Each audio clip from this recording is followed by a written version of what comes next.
गृहमन्त्री सुदुङ गुरुङले पूर्व प्रधानमन्त्री एवं एमाले अध्यक्ष केपी शर्मा ओलीलाई पक्राउ गर्नुको कारणसहित सर्वोच्च अदालतमा लिखित जवाब बुझाएका छन्। महाधिवक्ताको कार्यालय मार्फत बुझाइएको जवाबमा ओलीको पक्राउ कानुन सम्मत भएको दावी गरिएको छ। ज्यान्दी आन्दोलन जाँचबुझ आयोगको सिफारिसका आधारमा सरकारले गएको शनिबार ओली र पूर्व गृहमन्त्री रमेश लेखकलाई पक्राउ गरेको थियो।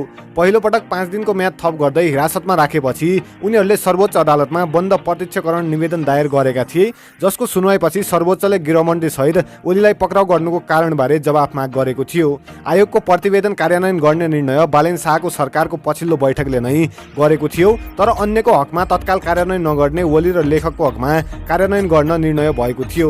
चैत्र 13 गते मन्त्री परिषद बैठकको निर्णय अनुसार उनीहरूलाई पक्राउ गर्न प्रहरी परिचालन गरिएको थियो। 14 गते बिहान निवासबाटै प्रहरीले पक्राउ गरेर हिरासतमा राखेको छ।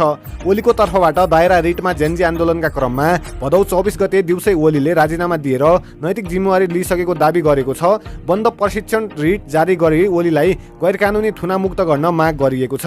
सरकारवादी मुद्दा चलाउने वा नचलाउने निर्णय गर्ने महाधिवक्ताका निजबाट आधिकारिक प्राप्त सरकारी वकिल कार्यालय भएकाले त्यसमा गृह मन्त्रालय र महातहका निकायबाट अन्यथा गरिएको दावी उनले गरेका छन्।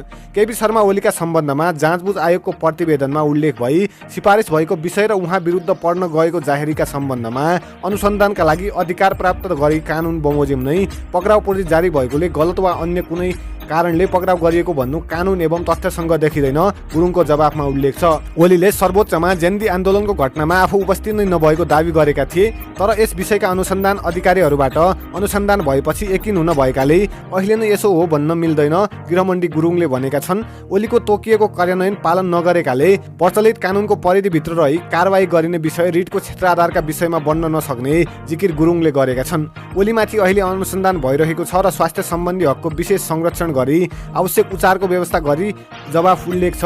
ओली पक्राउ परेको दिनदेखि त्रिवी शिक्षण अस्पतालमै छन्। जिल्ला सरकारी वकिल र प्रहरीले उनको बयान समेत अस्पतालमै गएर लिएको छ। शुक्रबार ओलीको बयान सकिएको छ।